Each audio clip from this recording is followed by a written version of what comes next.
Welcome back, guys. So in this particular video, we're going to be talking about stoichiometry. So talking about stoichiometry, we are going to be talking about the calculation of molar mass, calculation of percentage by mass, calculation of empirical formula and molecular formula, calculation of moles, calculation of thermodynamic analysis, calculation of known and unknown. So now we are going to be starting with the molar mass calculation. We have the question here: calculate the molar mass of the following. So H2SO4. These are the steps of doing it. We have H2SO4. We are going to split as we have 2H here, that is 2H plus 1S plus 4 oxygen. So therefore, the H2SO4 is going to be, the molar mass of H is given as 1, that is 2 times 1. Molar mass of S is 32. Molar mass of oxygen, that is 16. Then this gives us 98 gram per mole. The unit is gram per mole. We also have CaCO3. So our Ca is calcium, that we are going to split this one as Ca plus C plus 3 oxygen. So therefore, guys, our Ca is calcium, that is 40. Our carbon is 12 plus 3 times 16. Add this together, we are going to get what? 100 gram per mole. Okay, the next thing we have here is ZnSO4. ZnSO4 dot 7H2O. We will firstly split this as Zn plus S plus 4 oxygen. Now, you know we split ZnSO4 to be Zn plus S plus 4 oxygen. This dot here is going to change to plus 7. This 7 is for all the H2O, open bracket, H2H plus oxygen. So this will be the molecular mass for Zn is what? 64. Sulfur is 32. That is 4 times 16 plus 7, open bracket, 2 times 1 plus 16. So therefore, guys, if you press this on the calculator, that will be 64 plus 32 plus 4 times 16 plus 7 times 18. Then the molar mass of ZnSO4 is going to be 286 gram per mole. So this is how to calculate the what? The molar mass. Then let's move on to the next topic, calculation of percentage by mass. The thing we have here is that calculate the percentage by mass of each element in CaCO3, ZnSO4. Now let's start with the first one, CaCO3. So we are going to be starting with CaCO3. Now guys, the first thing you have to notice is that whenever you are calculating the percentage by mass of each element, that simply means we firstly calculate the molar mass of the compound. Calculate the molar mass of CaCO3. That has been done before and we got 100. What is that? Now the first element in CaCO3 is calcium. So the percentage of Ca in CaCO3 is going to be the molar mass of Ca over molar mass of CaCO3 multiplied by 100. So this equals, molar mass of Ca is 40. Molar mass of CaCO3 is 100 times 100. This gives us 40%. We will also calculate the percentage of C in CaCO3. That will be molar mass of C over molar mass of CaCO3 times 100. So this is going to be 12 over 100 times 100, and this equals 12%. The next one is the percentage of O in what? CaCO3. This equals molar mass of, you will see that in CaCO3 we have 3 oxygen, right? So that's going to be molar mass of 3 oxygen over molar mass of CaCO3 times 100. So this will be 3 times, molar mass of oxygen is 16. 3 times 16 all over 100. Molar mass of CaCO3 is 100 times 100. And this gives us 48%. So therefore, that is how to do it, guys. So if you want to be calculating the percentage by mass of an element in a compound, you are going to be following this step. So if you are to do the molar mass of each element, at the end, if you add the percentage of this plus this plus this, it must give you what? 100%. So let's do the second question. Calculate the percentage by mass of ZnSO4.782. Now, we are dealing with ZnSO4.7H2O. Don't forget, the first thing to do is to calculate the molar mass of ZnSO4.7H2O. It has been done before. Then the value is 286 gram per mole. This is the value of the molar mass of what? ZnSO4. So guys, let's start. So percentage of Zn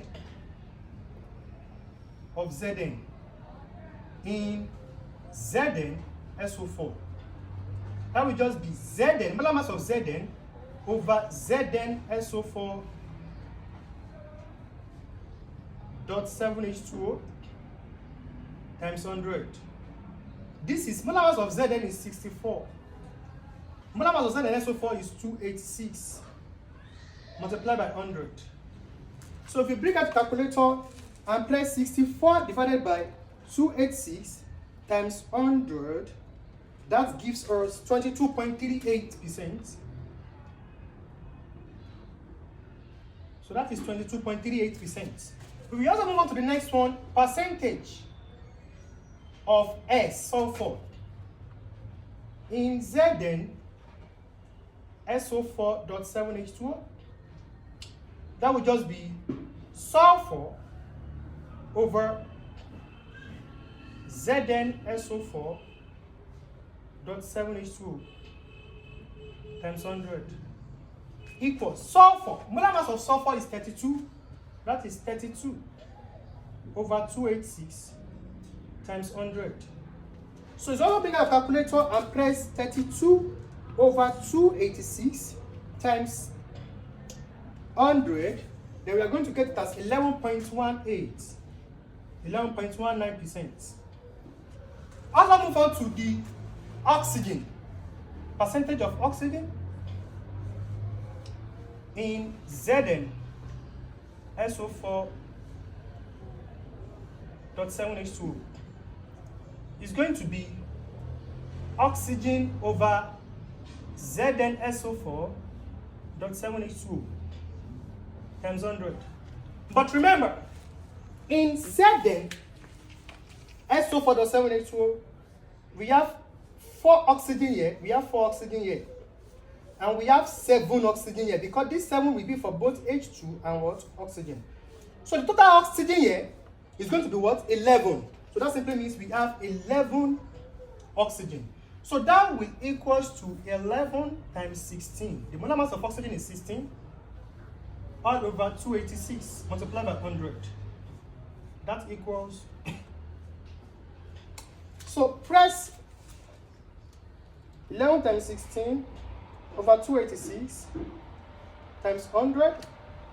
Then you are going to get 61.54. 61.54%. So the last element we have in ZnSO4.7H2O is hydrogen. Percentage of hydrogen in ZnSO4.7H2O. That equals, now in ZnSO4.7H2O, how many oxygen do we have? We have oxygen here. How many oxygen is here? 7. So we have 7 oxygen. Sorry, we have we are doing percentage of hydrogen rather. We have H2 here, but we have 7 as a coefficient. That will be 7 times 2, that is 14.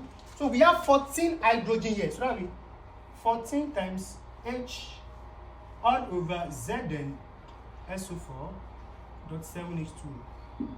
So this equals 14 times 1 over 286. So if you press your calculator, 14 times 1 over 286, then times 100. This gives 4.89. So that's a percentage of each element in the compound. So that's how to do it. So let's go on to the next aspect. Next thing we are talking about now is the empirical formula and the molecular formula. Empirical formula is the smallest or simplest formula for a compound. Why molecular formula is the main formula for the compound. So whenever we are calculating the empirical formula and the molecular formula, we have to be used with the formula. The formula relating the molecular formula and the empirical formula is this. Molecular formula is equals to empirical formula times n, while empirical formula times n is equals to what? Molecular formula. We have an example on the board. In a laboratory, a gaseous compound of carbon and hydrogen contain 80% carbon by mass. The molar mass of the hydrocarbon is this. Calculate both empirical formula and molecular formula. So remember that it consists of carbon and hydrogen. We write carbon, we write hydrogen. It consists of carbon and hydrogen. 80% carbon by mass. This simply means that for carbon we have what? 80%, which is the mass. But for hydrogen we are not given anything. But in a percent we have 100. So if 80 is for carbon, that simply means for hydrogen is going to be what? 20. So the first step in calculating empirical formula and molecular formula is to calculate the mole. The mole. Remember that mole is equal to mass over molar mass. This is the mass of carbon, this is the mass of hydrogen, because they say 80% carbon by mass. So divide by the molar mass of carbon, that is 12. Molar mass of hydrogen, that is 1. So therefore, guys, we are going to divide 80 by 12. That gives us 6.67. This gives us 6.67. This gives us 20. The next step is divide by smallest mole. Smallest mole. What is the smallest mole between this and this? That is 6.67. Divided by 6.67. Divided by 6.67. So divide this by 6.67. Don't give me 1. Then 20. Divided by 6.67 is going to give 2.9. So this is 1 and this is what? 3. So what you are going to do now is that you are going to approximate this to 3. So the value you got here is going to be the subscript of each. So anything we got here is the empirical formula. So this simply the empirical formula is going to be C, the subscript is 1, H, the subscript is 3, and that's equals to what? CH3. The empirical formula is equal to CH3. In order to get the molecular formula, we are going to be using this formula on the board. Our molecular formula is going to be empirical formula times n. So in order to get our molecular formula, we are going to get the value of n. And how do we get the value of n? Is by using this second formula. So using the second formula, empirical formula times n is equals to molar mass. Our empirical formula is CH3 times n is equals to, the molar mass is 30.2 in the question. So therefore, we are going to look for the molar mass. We are going to calculate the molar mass of this entire quarry here. This is CH3. So this is going to be C plus 3H multiplied by n is equals to 30.2. Our C is 12 plus 3 times 1, that is 3. N is equals to 30.2. So this is 15. N is equals to 30.2 over 15. And that's equals to 2. Our N is 2. We will then come back here and remember that our molecular formula equals empirical formula times N. Molecular formula equals empirical formula times N. So therefore, our molecular formula would equals, the empirical formula is CH3. The value of N is 2. So your molecular formula is going to be C2H6. So the empirical formula is CH3, molecular formula is C2H6.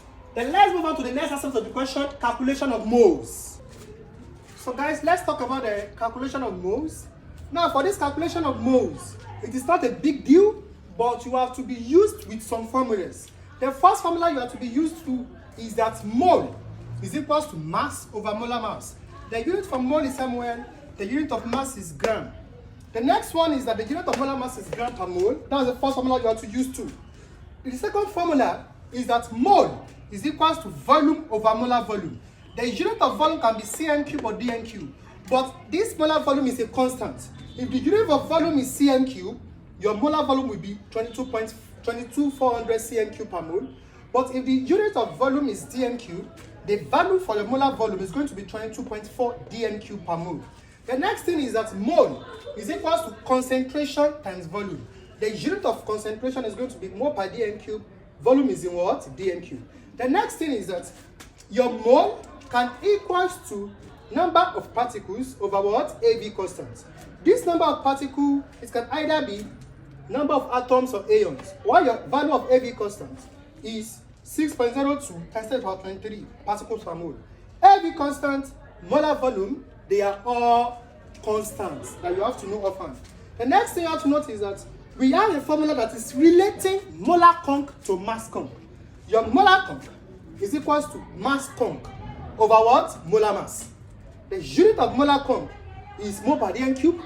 Mass conc is gram per dm cube. Let's look at a typical example on the board. A question here, it said, how many moles of H2SO4 are there? Everybody, I'm to look for mole. Question mark. Are there in 10 grams the mass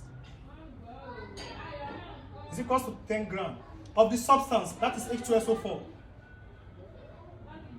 Remember, once I have mass and I'm looking for mole, my mole is going to equals to mass all over molar mass. The molar mass of H2SO4 has been calculated before, that is 98 grams per mole. So the mass is 10, the molar mass is what? 98. So if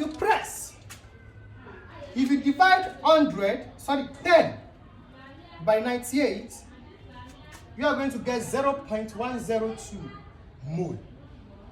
So that's very simple, right? But the question says that also calculate the number of oxygen atoms. So this simply means I'm looking for the number of oxygen atom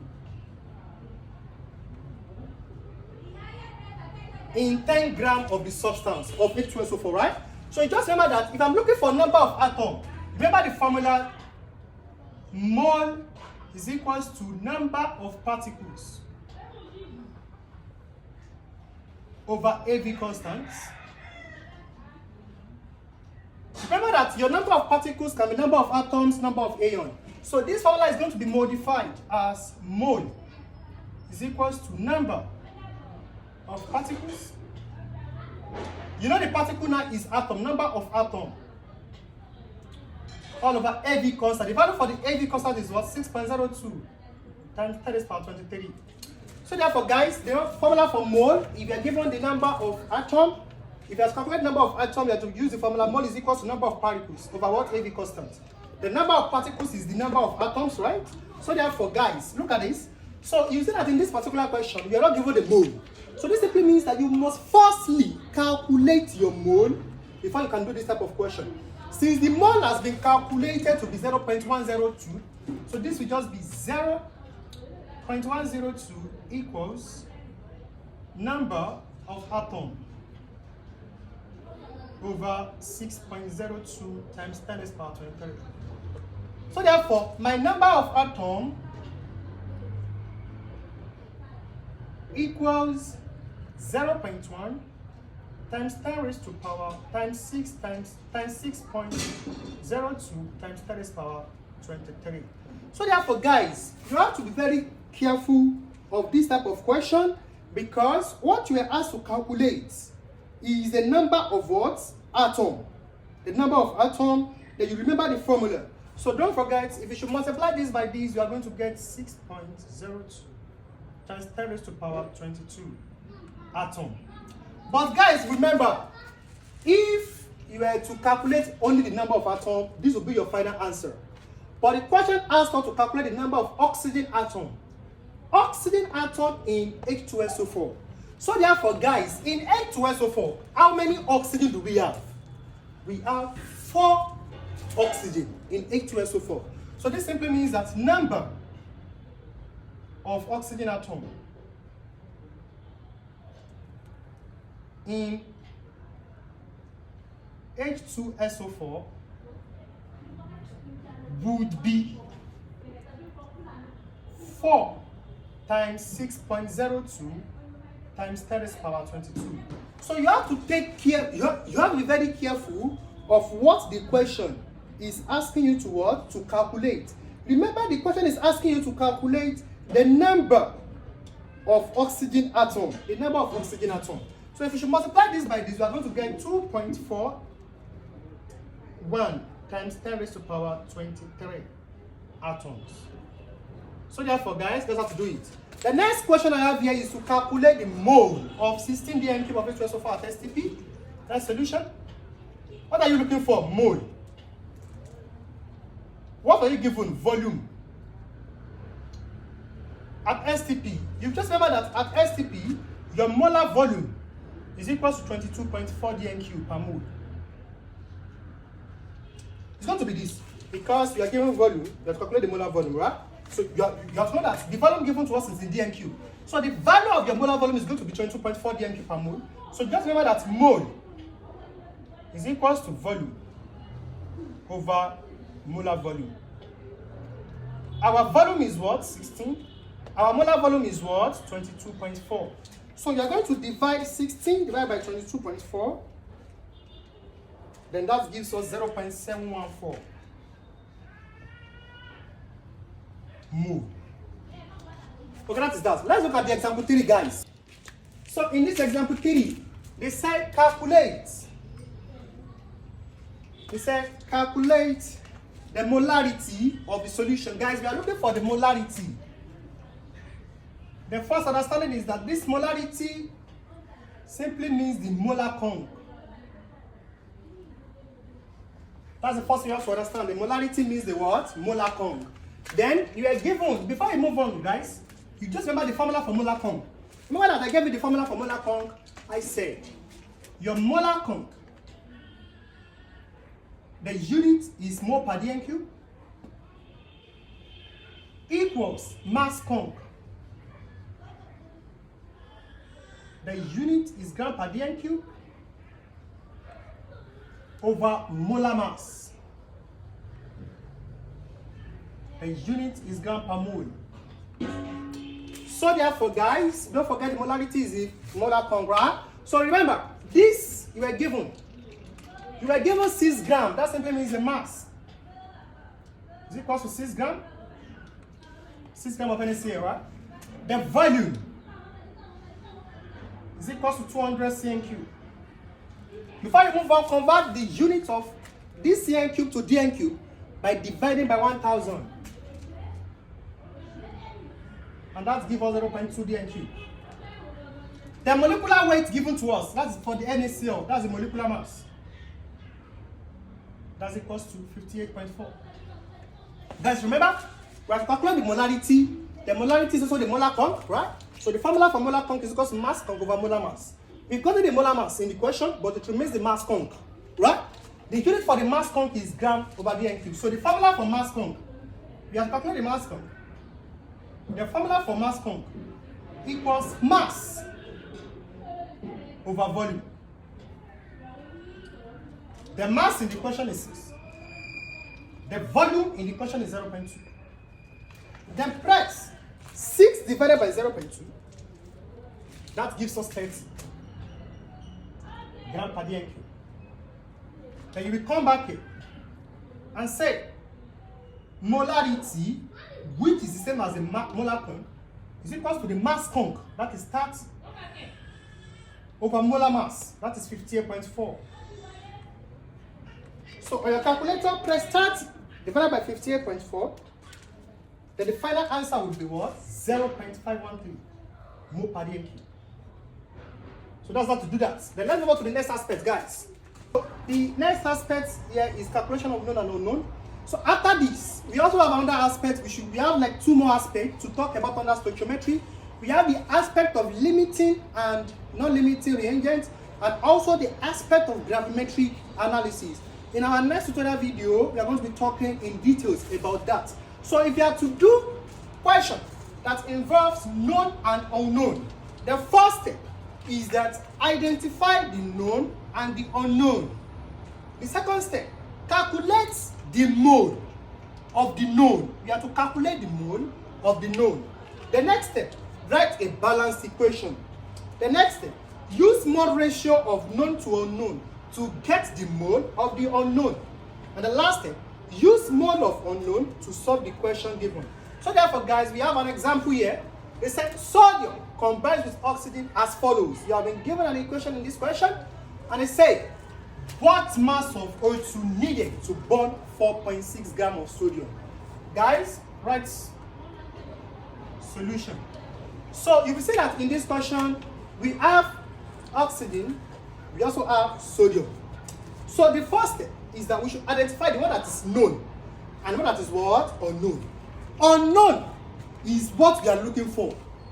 Why known is the one in which some details is given to us.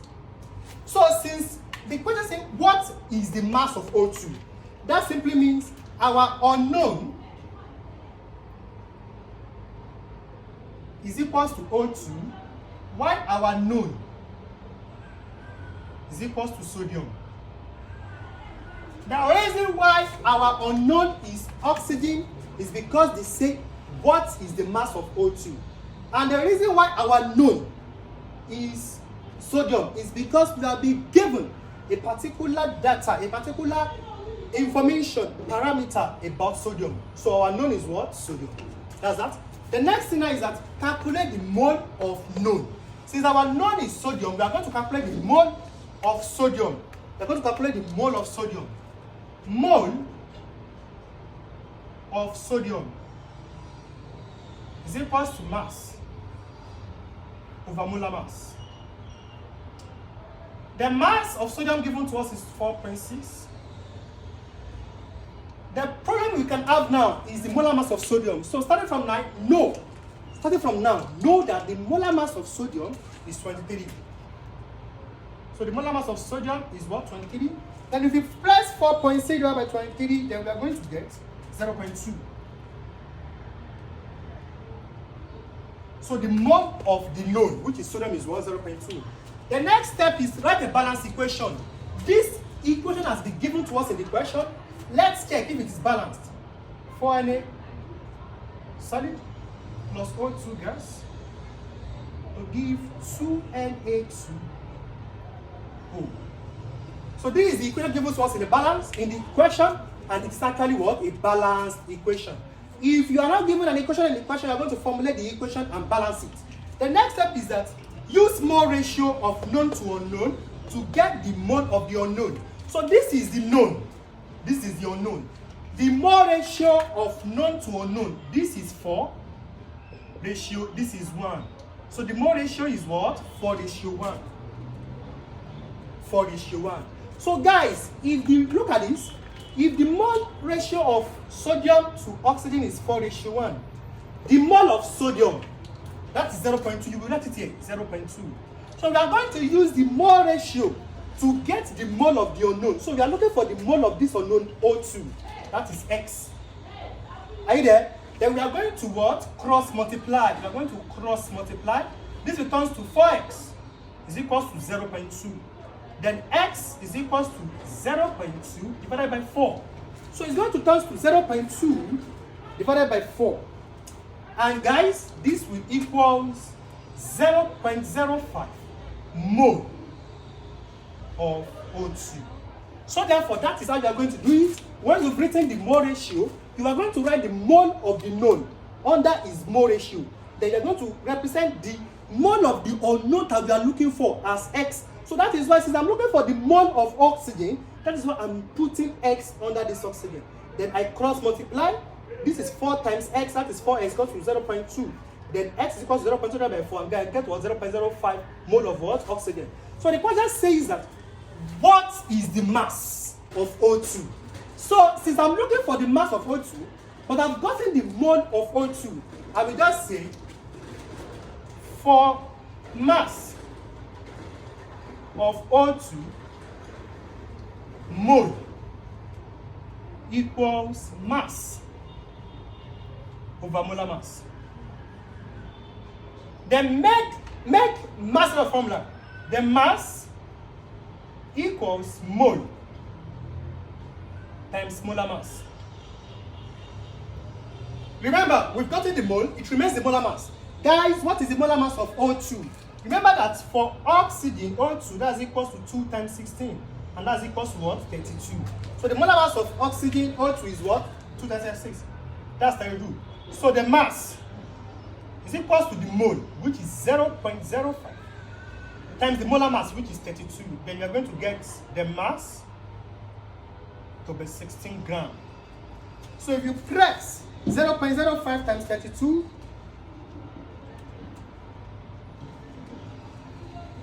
you are going to get 1.6 grams. So that is the mass of oxygen needed. Then let's look at the last example for this particular video. The question we have here is that how much of magnesium is required to react completely with 100 cm cube of 0.1 mole per dm cube of HCl. Right solution. Guys, don't forget the first step. Identify the known and the what? Unknown. They said how much of magnesium. That simply means that I'm looking for the mass of magnesium. So since I'm looking for magnesium, that simply means unknown is equals to magnesium. They said it's required to react completely with 100 cm cube of 0.1 mole per dm cube HCl.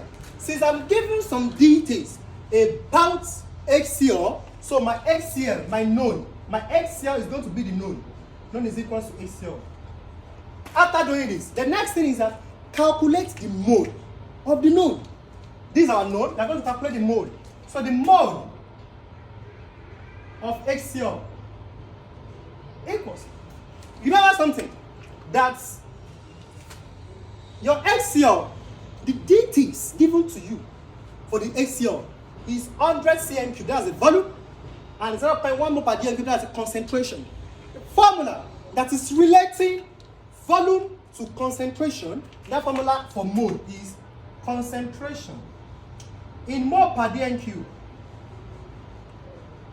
times volume in dm cube. Remember that from the question you are given 100 cm cube. The volume is in cm cube. You have to convert it back to dm cube. So the volume, which is 100 cm cube, divided by 1000, that gives you 0.1 dm cube. So convert the volume in cm cube to what? Dm cube. By dividing it by what? 1000. Then the mole of HCl, the mole of the known, is going to be concentration 0.1 times the volume 0.1, and this gives 0.01 mole. So after calculating the mole of the known, the next thing to do is that write a balanced equation. We have magnesium Mg reacting with HCl. The product is going to be MgCl2 plus H2. So the product is going to be MgCl2 plus H2. This equation is not balanced, but for this equation to be balanced, you are going to place 2 here. Then this equation is balanced. In this YouTube channel, I have done the explanation of how to balance an equation. Check it out for more understanding about the balancing of equation. So that is that about that, guys. So this equation is balanced. The next thing is that after writing out the balanced equation, you are going to use mole ratio of known to unknown to what? To get your mole of the unknown. So this is the unknown, this is the known. Their mole ratio, this one is 1. The coefficient is 1. Ratio, the coefficient there is 2. So the mole ratio is what? 1:2. So therefore, guys, they say how much of magnesium. That simply means I'm looking for the mass of magnesium. So I'm going to represent the mole of magnesium, the mole of magnesium as X. Why the mole of HCl that we calculated here is 0.01? 0.01. The next thing is that I'm going to cross multiply. This returns to 2 times X is equals to 0.01. Divided by 2, divided by 2, my X turns to 0.005 mole of Mg. So I'm going to use the mole ratio idea to calculate the mole of the unknown. So after knowing the mole of the unknown, I will now remember that what they asked me to calculate in the question, magnesium. How much magnesium? That's simply I'm looking for the mass. Just remember that mole equals mass over molar mass. Are you there? So make mass, draw a formula. The mass is equals to mole times molar mass. The mole that we've gotten is 0.005 multiplied by the molar mass of magnesium is 24. Then if you should press 0.005 times 24, then you are going to get the mass to be 0.12 gram. So this is the mass of magnesium. So guys, if you can listen attentively and follow the steps, all questions relating to this aspect will not be hard for you again. So thank you for watching.